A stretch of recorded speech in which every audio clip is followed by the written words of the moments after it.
Hello and welcome to Ask a Mechanic. We're continuing our look on components, and today we're talking about the braking system. The braking system starts with you putting your foot on the brake pedal. Then that pushes fluid through a master cylinder and out to the brake calipers or brake shoes on the vehicle. Now there are two different types of brakes on a vehicle. There are something called disc brakes and something called drum brakes. Now, most commonly, you will have disc brakes on the front of the vehicle. Some smaller vehicles have drum brakes on the back, particularly older vehicles. A lot of newer vehicles have disc brakes on the back, but they perform much the same task.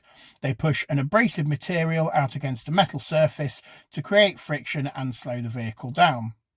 Now, a lot of modern vehicles have something called ABS, which is assisted braking system or anti-lock braking system, depending on the manufacturer of your vehicle, but it does much the same thing. It works using sensors on all four wheels and something called a trigger wheel on all four wheels, which is like a toothed circle.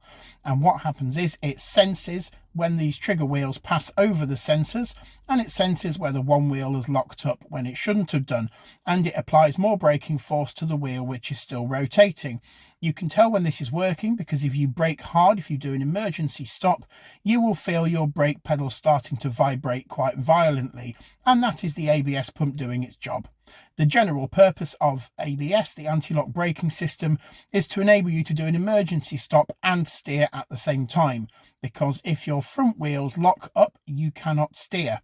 The anti-lock braking system is a fundamental part of the vehicle's braking design. If there is a fault with your ABS and you have a vehicle fitted with ABS as standard, this does need looking at because the vehicle was designed to run with it. And without it, it is an MOT failure. If the vehicle was not designed to have ABS, then of course it can't be an MOT failure if it was not on the vehicle in the first place. Bye for now.